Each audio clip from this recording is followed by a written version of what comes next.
أعوذ بالله من الشيطان الرجيم. بسم الله الرحمن الرحيم. ياسين والقرآن الحكيم إنك لمن المرسلين على صراط مستقيم.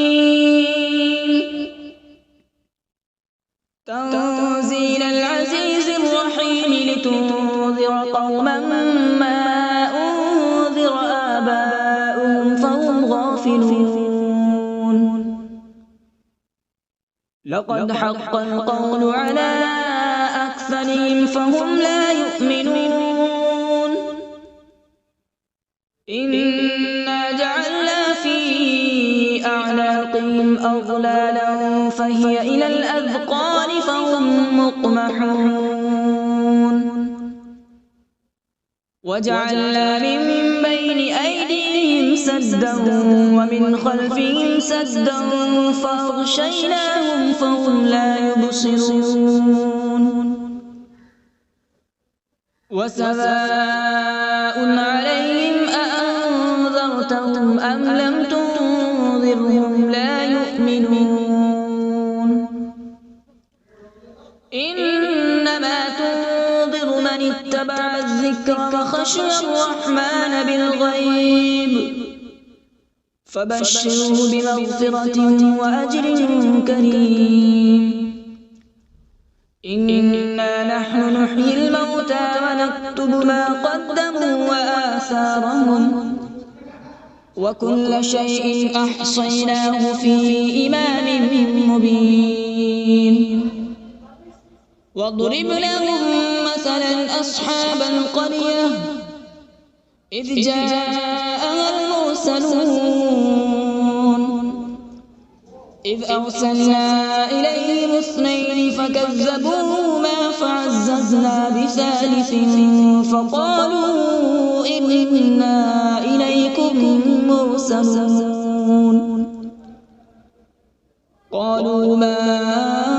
أنتم إلا بشر مثلنا وما أنزل الرحمن من شيء إن أنتم إلا تكذبون. قالوا ربنا يعلم إنا إليكم لمرسلون وما علينا إلا البلاغ المبين. قالوا إنا تطيرنا بكم لئن لم تنتهوا لنرجمنكم وليمسنكم منا عذاب أليم. قالوا طائركم معكم أئن ذكرتم بل أنتم قوم مسرفون. وجاء من أقصى المدينة رجل يسعى قال يا قوم اتبعوا المرسلين اتبعوا من لا يسألكم أجرا وهم مهتدون. وما لي لا أعبد الذي فطرني وإليه ترجعون. أأتخذ من دونه آلهة إن يردني الرحمن بضر لا تغن عني شفاعتهم شيئا ولا ينقذون. إني إذا لفي ضلال مبين. إني آمنت بربكم فاسمعون. قيل ادخل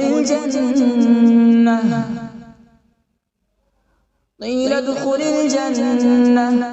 قال يا ليت قومي يعلمون. بما غفر لي ربي وجعلني من المكرمين. وما أنزلنا على السماء وما كنا منزلين إن كانت إلا صيحة واحدة فإذا هم خامدون يا حسرة على العباد ما يأتيهم من رسول إلا كانوا به يستهزئون ألم يروا كم أهلكنا قبلهم من القرون أنهم إليهم لا يرجعون وإن كل لما جميع لدينا محضرون وآية لهم الأرض الميتة أحييناها وأخرجنا منها حبا فمنه يأكلون وجعلنا فيها جنات من نخيل وأعناب وفجرنا فيها من العيون وجعلنا فيها جنات من نخيل وأعناب وفجرنا فيها من العيون ليأكلوا من ثمره وما عملته أيديهم أفلا يشكرون سبحان الذي خلق الأزواج كلها مما تنبت الأرض ومن أنفسهم ومما لا يعلمون وآية لهم الليل نسلخ منه النهار فإذا هم مظلمون والشمس تجري لمستقر لها ذلك تقدير العزيز العليم والقمر قدرناه منازل حتى عاد كالعرجون القديم لا الشمس ينبغي لها أن تدرك القمر ولا الليل سابق النهار وكل في فلك يسبحون وآية لهم أنا حملنا ذريتهم في الفلك المشحون وخلقنا لهم من مثله ما يركبون وإن نشأ نغرقهم فلا صريخ لهم ولا هم ينقذون إلا رحمة منا ومتاعا إلى حين وإذا قيل لهم اتقوا ما بين أيديكم وما خلفكم لعلكم ترحمون وما تأتيهم من آية من آيات ربهم إلا كانوا عنها معرضين وإذا قيل لهم أنفقوا مما رزقكم الله قال الذين كفروا للذين آمنوا أنطعم من لو يشاء الله أطعمه إن أنتم إلا في ضلال مبين ويقولون متى هذا الوعد إن كنتم صادقين ما ينظرون إلا صيحة واحدة تأخذهم وهم يخصمون فلا يستطيعون توصية ولا إلى أهلهم يرجعون ونفخ في الصور فإذا هم من الأجداث إلى ربهم ينسلون قالوا يا ويلنا من بعثنا من مرقدنا هذا ما وعد الرحمن وصدق المرسلون إن كانت إلا صيحة واحدة فإذا هم جميع لدينا محضرون فاليوم لا تظلم نفس شيئا ولا تجزون إلا ما كنتم تعملون إن أصحاب الجنة اليوم في شغل فاكهون هم وأزواجهم في ظلال على الأرائك متكئون لهم فيها فاكهة ولهم ما يدعون سلام قولا من رب رحيم وامتازوا اليوم أيها المجرمون ألم أعهد إليكم يا بني آدم ألا تعبدوا الشيطان إنه لكم عدو مبين وأن اعبدوني هذا صراط مستقيم ولقد أضل منكم جبلا كثيرا أفلم تكونوا تعقلون هذه جهنم التي كنتم توعدون اصلوها اليوم بما كنتم تكفرون اليوم نختم على أفواههم وتكلمنا أيديهم وتشهد أرجلهم بما كانوا يكسبون ولو نشاء لطمسنا على أعينهم فاستبقوا الصراط فأنى يبصرون ولو نشاء لمسخناهم على مكانتهم فما استطاعوا مضيا ولا يرجعون ومن نعمره ننكسه في الخلق أفلا يعقلون وما علمناه الشعر وما ينبغي له إن هو إلا ذكر وقرآن مبين لينذر من كان حيا ويحق القول على الكافرين أولم يروا أنا خلقنا لهم مما عملت أيدينا أنعاما فهم لها مالكون وذللناها لهم فمنها ركوبهم ومنها يأكلون ولهم فيها منافع ومشارب أفلا يشكرون واتخذوا من دون الله آلهة لعلهم ينصرون لا يستطيعون نصرهم وهم لهم جند محضرون فلا يحزنك قولهم إنا نعلم ما يسرون وما يعلنون أولم ير الإنسان أنا خلقناه من نطفة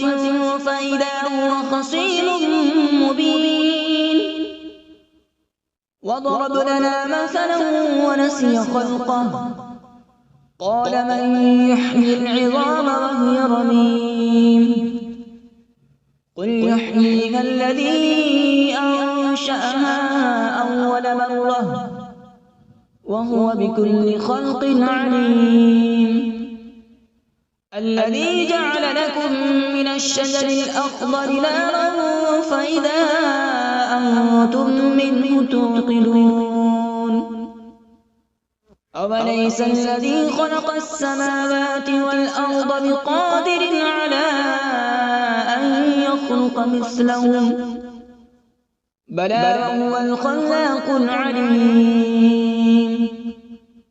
إنما أمره إذا أراد شيئا أن يقول له كن فيكون فسبحان الذي بيده ملكوت كل شيء وإليه ترجعون أعوذ بالله من الشيطان الرجيم بسم الله الرحمن الرحيم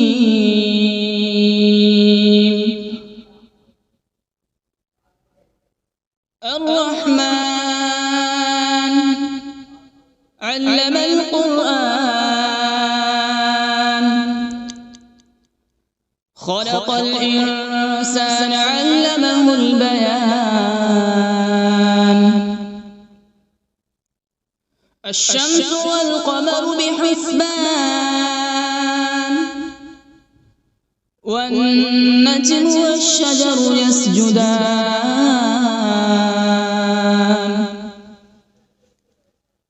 والسماء رفعها ووضع الميزان ألا تطغوا في الميزان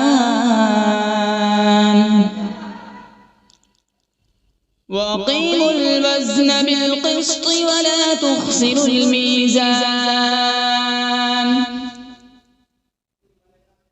والأرض وضعها للأنام فيها فاكهة والنخل ذات الأكمام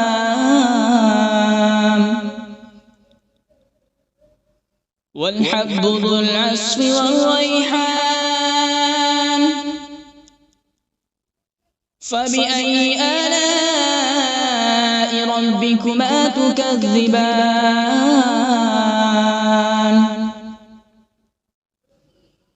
خلق الإنسان من صلصال كالفخار وخلق الجان من مارج من نار فبأي آلاء ربكما تكذبان رب المشرقين ورب المغربين فبأي آلاء ربكما تكذبان مرج البحرين يلتقيان بينهما برزخ لا يبغيان فبأي آلاء ربكما تكذبان يخرج منهما اللؤلؤ والمرجان فبأي آلاء ربكما تكذبان وله الجوار المنشآت في البحر كالأعلام فبأي آلاء ربكما تكذبان كل من عليها فان ويبقى وجه ربك ذو الجلال والإكرام فبأي آلاء ربكما تكذبان يسأله من في السماوات والأرض كل يوم هو في شأن فبأي آلاء ربكما تكذبان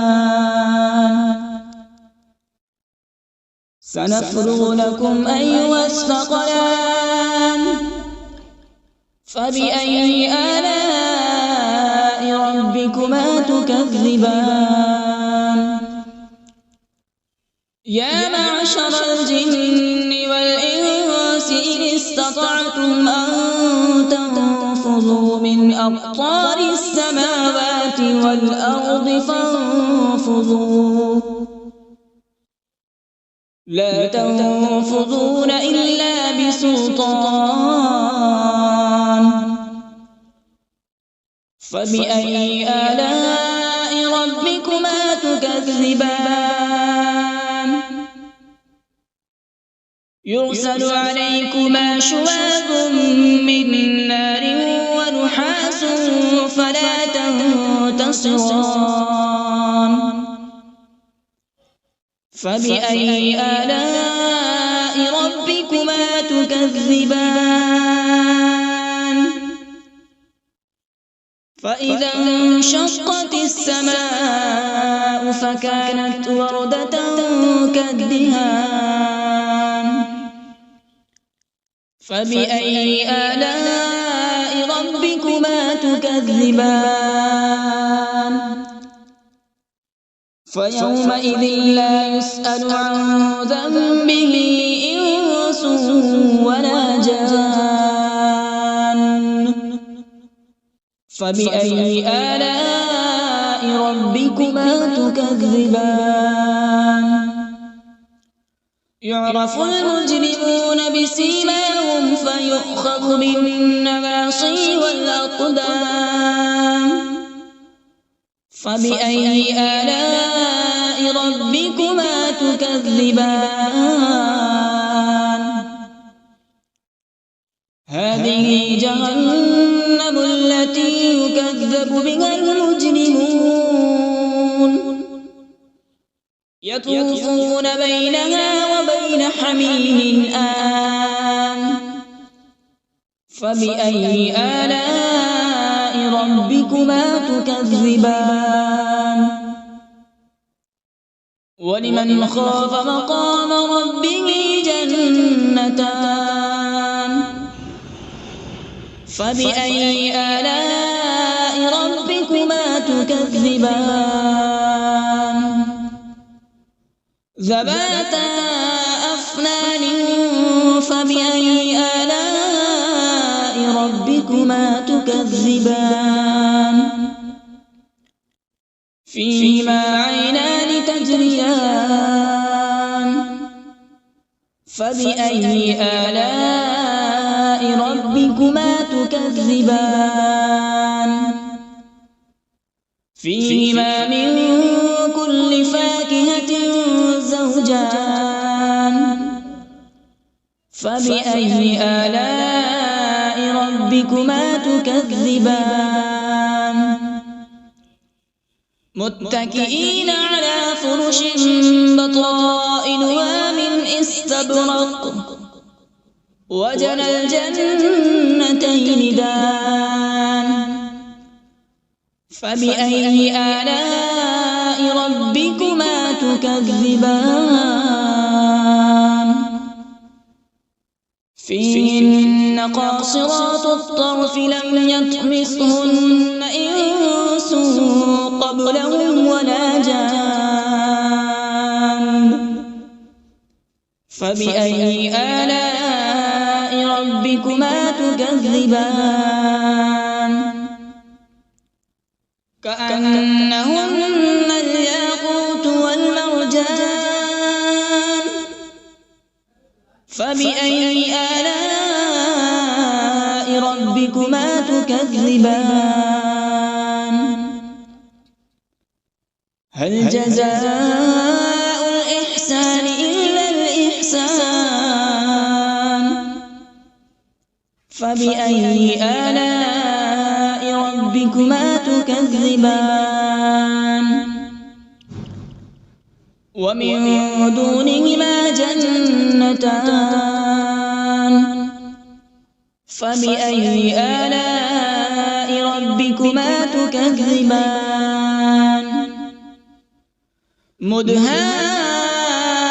مدهامتان فبأي آلاء ربكما تكذبان فيهما عينان نضاختان فبأي آلاء ربكما تكذبان فيهما فاكهة ونخل ورمان فبأي آلاء ربكما تكذبان فيهن خيرات حسان فبأي آلاء ربكما تكذبان حور مقصورات في الخيام فبأي آلاء ربكما تكذبان لم يطمثهن إنس قبلهم ولا جان فبأي آلاء ربكما تكذبان متكئين على رفرف خضر وعبقري حسان فبأي آلاء ربكما تكذبان تبارك اسم ربك ذي الجلال والإكرام بسم الله الرحمن الرحيم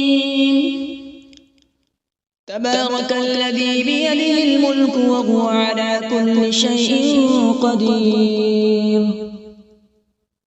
الذي خلق الموت والحياة ليبلوكم أيكم أحسن عملا وهو العزيز الغفور الذي خلق 7 سماوات طباقا ما ترى في خلق الرحمن من تفاوت فارجع البصر هل ترى من فطور ثم ارجع البصر كرتين ينقلب إليك البصر خاسئا وهو حسير ولقد زينا السماء الدنيا بمصابيح وجعلناها رجوما للشياطين وأعتدنا لهم عذاب السعير وللذين كفروا بربهم عذاب جهنم وبئس المصير إذا ألقوا فيها سمعوا لها شهيقا وهي تفور تكاد تميز من الغيظ كلما ألقي فيها فوج سألهم خزنتها ألم يأتكم نذير قالوا بلى قد جاءنا نذير فكذبنا وقلنا ما نزل الله من شيء إن أنتم إلا في ضلال كبير وقالوا لو كنا نسمع أو نعقل ما كنا في أصحاب السعير فاعترفوا بذنبهم فسحقا لأصحاب السعير إن الذين يخشون ربهم بالغيب لهم مغفرة وأجر كبير وأسروا قولكم أو اجهروا به إنه عليم بذات الصدور ألا يعلم من خلق وهو اللطيف الخبير هو الذي جعل لكم الأرض ذلولا فامشوا في مناكبها وكلوا من رزقه وإليه النشور أأمنتم من في السماء أن يخسف بكم الأرض فإذا هي تمور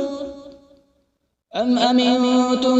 من في السماء أن يرسل عليكم حاصبا فستعلمون كيف نذير ولقد كذب الذين من قبلهم فكيف كان نكير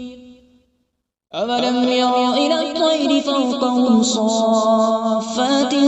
ويقبض ما يمسكهن إلا الرحمن إنه بكل شيء بصير أمن هذا الذي هو جند لكم ينصركم من دون الرحمن إن الكافرون إلا في غرور أمن هذا الذي يرزقكم إن أمسك رزقه بل لجوا في عتو ونفور أفمن يمشي مكبا على وجهه أهدى أمن يمشي سويا على صراط مستقيم قل هو الذي أنشأكم وجعل لكم السمع والأبصار والأفئدة قليلا ما تشكرون قل هو الذي ذرأكم في الأرض وإليه تحشرون ويقولون متى هذا الوعد إن كنتم صادقين قل إنما العلم عند الله وإنما أنا نذير مبين فلما رأوا زلفة سيئت وجوه الذين كفروا وقيل هذا الذي كنتم به تدعون قل أرأيتم إن أهلكني الله ومن معي أو رحمنا فمن يجير الكافرين من عذاب أليم قل هو الرحمن آمنا به وعليه توكلنا فستعلمون من هو في ضلال مبين قل أرأيتم إن أصبح ماؤكم غورا فمن يأتيكم بماء معين صدق الله العظيم.